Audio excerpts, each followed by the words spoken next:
ಸ್ವಾಮಿಯವರ ಒಂದು ಆಶೀರ್ವಾದ ಮೇರೆಗೆ ಎರಡು ಮಾತಾಡೋಕ್ಕೆ ಇಷ್ಟಪಡ್ತೀನಿ. ಯಾಕಪ್ಪ ಅಂತಂದರೆ,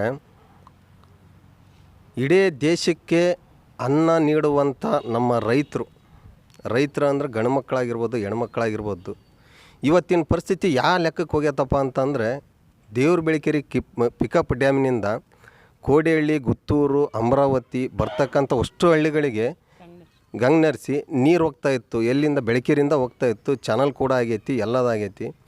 ಆದರೆ ಎಲ್ಲ ಹೂಳು ತುಂಬಿರೋದ್ರಿಂದ ಯಾವುದೇ ನೀರು ಇವತ್ತಿನವ್ರಿಗೆ ಆದರೂ ಮುಟ್ಟಿಲ್ಲ. ಸುಮಾರು ವರ್ಷಗಳಿಂದ ಪಾಪ ರಸ್ತೆ ತಡೆನೆಲ್ಲ ಮಾಡಿ, ಕಾಣಬಾರ್ದರೆಲ್ಲ ಕಂಡು ಎಲ್ಲ ಮಾಡಿ ಆಗಿ ಮೇಲೆ ಮೊನ್ನೆ 1 ತಿಂಗಳ ಹಿಂದೆ ಸರ್ಕಾರ ಆದೇಶ ಆಗೈತಿ, ತಗೊಳ್ರಿ ಅಂತ 49 ಲಕ್ಷ ರೂಪಾಯಿನ ಮಲೆಬೆನ್ನೂರು ಆಗೈತಿ ಅಂಥೇಳಿ ಕೆಲಸ ಶುರು ಮಾಡಿ ಒಂದು ಇಟಚ್ಚಿನೂ ಕೂಡ ಕರೆ ಕಳಿಸಿ ಊರಾಗ ಒಂದು ದೊಡ್ಡ ಫಂಕ್ಷನ್ ಮಾಡಿ ಊರಿಗೆಲ್ಲ ತೋರಣ ಕಟ್ಟಿ ಸಡಗರ ಸಂಭ್ರಮ ಮಾಡಿ ಇಟಚ್ಚಿಗೆಲ್ಲ ಪೂಜೆ ಮಾಡಿ ಕಾಯಿ ಹೊಡೆದು ಹಣ್ಣು ಕಾಯಿ ಮಾಡಿ ಎಲ್ಲ ಮಾಡಿದ್ರೂ ಕೂಡ ಎಲ್ಲ ಬೋಗಸ್ ಕೆಲಸ ಮಾಡಿದರು.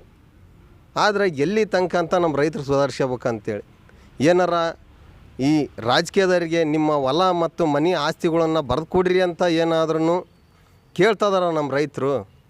ಇಲ್ಲ ನಿಮ್ಮ ಇರೋ ಆಸ್ತಿ ಒಳಗೆ ನಮಗೊಂದು 4 ಅಣಿ ಕೊಡ್ರಪ್ಪ ಅಂತ ಏನಾರು ಕೇಳ್ತಾ ಇಲ್ಲ. ಅವ್ರು ಕೇಳ್ತಾರದೇನು, ಇರೋದು 1 ಎಕರೆ 2 ಎಕರೆ 3 ಎಕರೆ ಜಮೀನಿಗೆ ಸ್ವಲ್ಪ ನೀರು ಬಿಟ್ಕೊಂಡು ಒಂದು ಸ್ವಲ್ಪ ತರಕಾರಿನೋ ಏನೋ ಅಥವಾ 1-2 ಜೋಳದ ಕಾಳು ಏನೋ ಒಂದು ಜೀವನ ಮಾಡೋಕ್ಕೆ ಒಂದು ಆಸರಕತ್ತಿ ಅನ್ನೋದಕ್ಕೋಸ್ಕರ ಒಂದು ಜಮೀನು ಅಂತ ನಮ್ಮ ರೈತರುಗಳಿಗಿರ್ತೈತಿ. ಸುಮಾರು ಕೋಟಿಗಳನ್ನು ಯಾವ್ದ್ಯಾವ್ದಕ್ಕೋ ಅನಿಸ್ತೀರಿ. ಆದರೆ ಇವತ್ತಿಗೂ ನಮ್ಮ ರೈತರಿಗೆ ಸರಿಯಾದಂಥ ಸೌಲಭ್ಯ ಅಂತ 1 ನಯಾ ಪೈಸೆನೂ ಕೂಡ ನಿಮ್ಮ ಸರ್ಕಾರ ಅಲ್ಲ, ಯಾವ ಸರ್ಕಾರ ಬಂದ್ರೂ ಕೊಟ್ಟಿಲ್ಲ. ಯಾಕಪ್ಪ ಕೊಡಲ್ಲ ಅಂತಂದ್ರೆ, ಒಂದೇ ರಾತ್ರಿ ಖರೀದಿ ಮಾಡೋದು, ಒಂದೇ ರಾತ್ರಿ ಖರೀದಿ ನಮಗೆಲ್ಲ ಅಮಾಯಕರು ಮಾಡ್ಕೊಂತ ನಮ್ಮ ದೇಶನೇ ಹಾಳು ಮಾಡೋ ಲೆಕ್ಕಕ್ಕೆ ಹೊಂಟುಬಿಟ್ಟಿದ್ರಿ. ಇವತ್ತು ನಾವು ಉಗುಳಿದ್ರೆ GST ಕಟ್ಬೇಕು, ನುಂಗಿದ್ರೆ GST ಕಟ್ಬೇಕು. ಪೆಟ್ರೋಲ್ ಹಾಕೋಕ್ಕೂ ಎಲ್ಲದಕ್ಕೂ ಪ್ರತಿಯೊಂದರಿಂದನೂ ಎಲ್ಲ GST ತೆರಿಗೆನೇ ಕೋಟ್ಯಾಂತರ ಸಾವಿರಾರು ಕೋಟಿ ರೂಪಾಯಿ ಇವತ್ತು ಸರ್ಕಾರಕ್ಕೆ ಬಂದು ಬೀಳ್ತೈತಿ.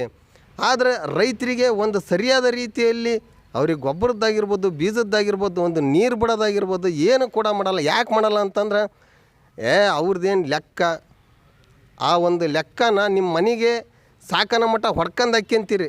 ಈಗ ನಮ್ಮಂಥವ್ರಿಗೆ ಒಂದು 50 ಲಕ್ಷ 60 ಲಕ್ಷನ ಕೊಟ್ಟು ಒಂದು 3-4 ಸಾವಿರ ಎಕರೆ, 1 ಎಕರೆ 2 ಎಕರೆ ಅಲ್ಲ 3-4 ಸಾವಿರ ಎಕರೆಗೆ ಊಟದ ಜೋಳ ಏನಾದರೂ ಬಿತ್ತಿದ್ರೆ ಗುಬ್ಬಿಯಿಂದ ಹಿಡಿದು ಎಲ್ಲ ಪಕ್ಷಿಗಳಿಂದನೂ ಹಿಡಿದು ಮನುಷ್ಯರಿಂದ ಹಿಡಿದು ನಾವು ಜೀವನ ಮಾಡೋಕೆ ಹಚ್ಕೊಂಡು ಎಲ್ಲದರಿಂದನೂ ನಮಗೆ ಅನುಕೂಲ ಆಗ್ತೈತಿ. ಆದರೆ ಯಾವ್ದ್ಯಾವ್ದಕ್ಕೂ ಏಟೇಟ ಖರ್ಚು ಮಾಡ್ತಾಯಿದ್ದೀರಿ. ಅದೊಂದು ಚಾನಲ್ ತೆಗಿಯೋಂಥ ಒಂದು ಕೆಲಸ ಮಾಡಿದರೆ ನಿಜವಾಗ್ಲೂ ಕೂಡ ನಿಮಗೆ ದೇವ್ರು ಅಂದರೆ ಈಗ ನೀವು ಗಂಟು ಹೊಡೆದದ್ದೇ ನಿಮಗೆ ದೇವರು. ಆದ್ರೆ ಆ ಥರ ಅಲ್ಲ, ರೈತರನ್ನೋರು ಒಂದು ದೇವ್ರು ಅಂತಲೇ ನೀವು ಅಂದ್ಕೊಳ್ರಿ. ದಯವಿಟ್ಟು ನಾವೇ ನಿಮಗೆ ಕೇಳ್ತಾ ಇದ್ದೀವಿ, ಒಂದು ಸರ್ಕಾರದಾಗ ಲೆವೆಲ್ನಾಗಾಗಲಿ ಅದೇ ಒಂದು 50 ಲಕ್ಷ ನಾವು ಕೇಳ್ತಾ ಇದ್ದೀವಿ. ಅದನ್ನು ಒಂಚೂರು ತೆಗೆದು ಪಿಕಪ್ನಿಂದ ನೀರು ಹೊತ್ತಂತಂದ್ರೆ ಭಾಳ ಅನುಕೂಲ ಆಕತಿ ಅಂತ ನಾವು ಇಷ್ಟು ಕೇಳ್ಕೊಂತೀವಿ. ಯಾಕಂತಂದ್ರೆ ಇವತ್ತು ಇನ್ನೊಂದು ಸತ್ಯ ಹೇಳ್ಬೇಕಪ್ಪ ಅಂತಂದ್ರೆ, ನಮಗೆ ಸ್ವತಂತ್ರ 1947 ಆಗಸ್ಟ್ 15ನೇ ತಾರೀಕು ಸ್ವತಂತ್ರ ಸಿಕ್ತು. ಅದರಿಂದ ಬ್ರಿಟಿಷ್ ಆಡಳಿತ ಇತ್ತಂತ. ಆ ಬ್ರಿಟಿಷರು ಏನಾದರೂ ಈ ಭೂಮಿ ಒಳಗೆ ಇವತ್ತು ನಮ್ಮ ಕರ್ನಾಟಕದಾಗ ನಮ್ಮ ಭಾರತದಾಗದಿದ್ರೆ ನಿಜವಾಗ್ಲೂ ಕೂಡ ಐತಲ್ಲ ಈ ಥರ ಆಗಕ್ಕೆ ಯಾರು ಬಿಡ್ತಿದ್ದಿಲ್ಲ. ಕಡೆಗೆ ದುಡಿಯಂಥವ್ರಿಗಾರ ಒಂದು ನಿಯತ್ತಿಂದ ಒಂದು ಪ್ರೀತಿಯಿಂದ ಕಂಡು ಅವ್ರ ಕಷ್ಟ ಸುಖಗಳನ್ನು ಪಾಲಿಸ್ತಿದ್ರು. ಆದರೆ ಈಗ ನಟೋರಿಯಸ್ ಗ್ಯಾಂಗ್ ಥರ ಇವತ್ತು ಇಡೀ ರಾಜ್ಯನೇ ಒಡ್ಕೊಂಡು ತಿಂದು ತೇಗಿ ಉಗುಳು.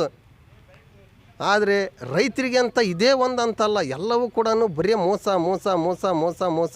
ಟೋಟಲಿ ಇಡೀ ನಮ್ಮ ರೈತರ ಜೀವನನೇ ಮೋಸ ಮಾಡಿ ರೈತ ನೀನು ಸಾಯಿ ಮನಮಂದೆಲ್ಲ ಸಾಯಿ ಅನ್ನೋದನ್ನು ಇವತ್ತು ಸರ್ಕಾರನೂ ಕೂಡ ಪ್ರೂವ್ ಮಾಡ್ತೈತಿ. ಯಾಕಂತಂದ್ರೆ ನಾವು ಅಪ್ಪ ಹೇಳ್ದು, ನೀನು ಸಾಯ ಮನಮಂದೆಲ್ಲ ಸಾಯ, ನಾವೆಲ್ಲ ಸಾಯ ತನಕ ದುಡಿದ್ರೆ ನಮ್ಮ ಕೈಲಿ ಏನು ಮಾಡೋಕ್ಕಾಗಲ್ಲ ಅಂತ. ಹಂಗಾಗಿ ನೀರಿಲ್ಲ ಏನಿಲ್ಲ ಅಂಥೇಳಿ ಎಲ್ಲ ಹೊಲಗಳು ಬೀಳು ಬಿತ್ಕೊಂಡು ಇವತ್ತು ಉಣ್ಣೋಕ್ಕೂ ಕೂಡ ಒಂದು ಕಷ್ಟದ ಪರಿಸ್ಥಿತಿಯಲ್ಲಿ ಜೀವನ ಮಾಡ್ತಕ್ಕಂಥ ನಮ್ಮ ರೈತರು ನಮ್ಮ ಇಡೀ ಕರ್ನಾಟಕದಾಗ ಅದಾರ. ಬರೀ ನಮ್ಮ ಭಾಗದಾಗ ಅಂತ ನಾನು ಹೇಳಲ್ಲ. ದಯವಿಟ್ಟು ಇದನ್ನ ಯಾಕಂತಂದ್ರೆ ದಯವಿಟ್ಟು ಎಲ್ಲ ಕಡೆಗೆ ಶೇರ್ ಮಾಡಿರಿ, ಸಬ್ಸ್ಕ್ರೈಬ್ ಮಾಡಿರಿ. ಯಾಕಂತಂದ್ರೆ ಇದನ್ನು ಒಬ್ಬರಿಗೆ ಬಿಟ್ಟು ಇನ್ನೊಬ್ಬರಿಗೆ ಆದ್ರೂ ಯಾರಾದರೂ ಅರ್ಥ ಮಾಡ್ಕೊಂಡು ಅವ್ರ ಊರಾಗ ಏನೇ ಒಂದು ಕೆಲಸ ಇದ್ರೂ ಒಂದು ನಿಂತ್ಕೊಂಡದ್ದು ಓರ್ಯಾಡಿ ಈ ಕೆಲಸ ಮಾಡಿಕೊಡೋಂಥದ್ದನ್ನು ನಮ್ಮ ರೈತರು ಒಗ್ಗಟ್ಟು ಪ್ರತಿಯೊಂದು ಊರಾಗೂ ಕೂಡ ಒಗ್ಗಟ್ಟಾಗಬೇಕು. ಆ ಒಗ್ಗಟ್ಟಾಗಿಲ್ಲ ಅಂದ್ರೆ ಅಲ್ಲಿ ತನಕ ನಮಗೆ ಬಡ್ದು ಬಾಯಿಗೆ ಅನ್ನೋದು ಬಿಟ್ಟರೆ ಬೇರೆ ಯಾವ ಥರದ ದಾರಿನೂ ಇಲ್ಲ. ನೋಡಿರಿ, ಇವರೆಲ್ಲ ಬೆಳಗಿಂದ ಬಂದು ಕೂತ್ಕೊಂಡಾರ, ಅರ್ಧ ಲೋಟ ನೀರಿಲ್ಲ, ಒಂದು ತಿಂಡಿಲ್ಲ, ಒಂದು ಚಾ ಇಲ್ಲ. ಯಾಕಂತಂದ್ರೆ ಒಬ್ರಿಗೆ 60,000 70,000 40,000 ಸಂಬಳ ಇರ್ತೈತಿ. ಪಾಪ ನಾವು ಅವ್ರು ಓದಿದಾರ, ಅವ್ರು ತಗೊಂಡಿರ್ತಾರೆ, ನಾವೇನು ಮಾಡೋಕ್ಕಾಗಲ್ಲ. ಆದರೆ ಅಟ್ಲೀಸ್ಟ್ ಒಂದು ಏನಾದರೂ ಒಂದು ಅನುಕೂಲತೆಯೂ ಕೂಡ ಮಾಡಬೇಕು. ಈ ಪರಿಸ್ಥಿತಿಯಲ್ಲಿ ಬಂದು ನಿಂತ್ಕೊಂಡೈತಿ. ಇವತ್ತು ಒಂದು 40-50 ಜನ ಇರ್ಬೋದು, ನಾಳೆ ಒಂದು 500 ಜನ ಆಗ್ತವೆ ಆಗಿ ಒಂದು ದೊಡ್ಡ ರೀತಿಯಾಗಿ ನಾವು ಧರಣಿ ಮಾಡ್ತೇವೆ ಅಂತೇಳಿ ನಮ್ಮ ಅಧ್ಯಕ್ಷರು ವಿಶ್ವನಾಥ ಅಣ್ಣವ್ರು ಹೇಳಿದ್ದಾರೆ. ಪಾಪ ಭಾಳ ಕಷ್ಟಪಟ್ಟು ಎಲ್ಲರನ್ನ ಕರ್ಕೊಂಡು ಅಡ್ಡಾಡ್ತಿದ್ದಾರೆ. ಆದರೆ ಏನು ಮಾಡ್ಬೇಕು, ಏನಿಲ್ಲ, ಲಾಬಿಡಿ ಮಾರ್ಕಡಿ ಆ ಥರ ಆಗೈತಿ ಜೀವನ. ನಮ್ಮ ಅವ್ವರೆಲ್ಲ ಮಕ್ಕ ನೋಡ್ರಿ, ಮನ್ಯಾಗ ಸಣ್ಣ ಮಕ್ಕಳನ್ನೆಲ್ಲ ಬಿಟ್ಟು ಇವತ್ತು ಬಂದು ಇಲ್ಲಿ ತನಕ ಕೂತ್ಕೊಂಡಾರ ಅಂತಂದ್ರೆ ಯಾವ ಮಟ್ಟಿಗೆ ನಮ್ಮ ಸರ್ಕಾರ ಹೋಗಿರ್ಬೋದು ಅನ್ನೋದು ಯೋಚನೆ ಮಾಡಿರಿ. ಇಂಥವ್ರ ಆಶೀರ್ವಾದದಿಂದನೇ ಇವತ್ತು ನೀವೆಲ್ಲ ಗೆದ್ದು ಒಂದು ತಾಲೂಕಾಗಿರ್ಬೋದು, ಒಂದು ಜಿಲ್ಲೆ ಆಗಿರ್ಬೋದು, ಈ ರಾಜ್ಯ ಇರ್ಬೋದು. ಯಾಕಂತಂದ್ರೆ ಇವತ್ತು ನಿಮ್ಮಿಂದ ನಾವಲ್ಲ, ನಮ್ಮಿಂದ ನೀವು. ಅದನ್ನು ಅರ್ಥ ಮಾಡ್ಕೊಂಡು ನೀವು ಕೂಡ ಮನಸ್ಸರು, ನೀವೇನು ಸಾವಿರಾರು ವರ್ಷ ಬದುಕೋದಿಲ್ಲ, ಎತ್ತು ಕಿಸಿದ್ರೂ 70 ವರ್ಷ ಅಷ್ಟೇ ಬದುಕೋದು. ಒಂದು 10,000 ಕೋಟಿ ನೀವು ಮಾಡ್ಬೋದು. ಆದ್ರೆ ನಾವು ಕಷ್ಟಪಟ್ಟು ನ್ಯಾಯವಾದ ರೀತಿ ದುಡ್ಕೊಂಡು ತಿಂತೇವೆ ಅಂತ ಎದೆ ಮುಟ್ಕೊಂಡು ಹೇಳ್ತೀವಿ. ನಮ್ಮ ರೈತರಿಗೆ ಒಳ್ಳೇದು ಮಾಡಿರಿ, ಸಹಕರಿಸ್ರಿ, ಬೆಂಬಲ ಕೊಡಿರಿ. ಬೆಳೆಯಂಥ ಯುವಕರನ್ನ ನೀವು ಮುಂದೆ ಎದ್ದೇಳಿಸ್ಬೇಕು. ನಮ್ಮ ಒಳ್ಳೊಳ್ಳೆ ಸ್ಕೀಮ್ಗಳು ಕೊಡ್ಬೇಕು. ಆದ್ರೆ ಅಂಥವ್ನೇನು ಮಾಡಲ್ಲ. ಎಲ್ಲ IT BT ಬೆಡ್ಡಿಂಗ್ಗಳು ಬೇಕಾದ್ರೆ ಆ್ಯಪ್ಗಳು ಅಂಥವನ್ನೆಲ್ಲ ಮಾಡಿ ಸರ್ಕಾರಕ್ಕೆ ದುಡ್ಡು ಬರೋದ್ರೆ ಅದನ್ನು ಮಾಡ್ತೀರಿ. ರೈತರ ಬಗ್ಗೆ ಯಾವುದೇ ಥರ ಟೆನ್ಷನ್ ತಗೊಳಲ್ಲ. ದಯವಿಟ್ಟು ಇದನ್ನು ಕೂಡಲೇ ಎಚ್ಚೆತ್ಕೊಂಡು, ಈಗಲ್ಲ ನಾವು ಎಚ್ಚೆತ್ಕೊಂಡು ನಾನು 3 ವಿಡಿಯೋ ಮಾಡಿದ್ದೀನಿ, ಇಟಾಚಿನೆಲ್ಲ ತೆಗೆದು ಹಾಕಿದ್ದೀನಿ. ಅದನ್ನು ಕೂಡ ತಲೆ ಕೆಡಿಸಿಲ್ಲ. ಇನ್ನು ನಾಳೆ ಆದ್ರೂ ಎಚ್ಚೆತ್ಕೊಂಡು ಅದಕ್ಕೆ ಎಷ್ಟು ಬೇಕಷ್ಟು ಅನುದಾನ ಮಾಡಿ ಸರ್ಕಾರ ಈ ಕೂಡಲೇ ಕ್ರಮ ಕೊಡ್ಬೇಕಂತೇಳಿ ಇದು ಮಾಡ್ತಾನೆ. ಸಬ್ಸ್ಕ್ರೈಬ್ ಮಾಡಿರಿ, ಶೇರ್ ಮಾಡಿರಿ. ನಾನು ನಿಮ್ಮ ಹಸಿರು ಶಾಲ್ ಚಂದ್ರಣ್ಣ. ನಮಸ್ಕಾರ.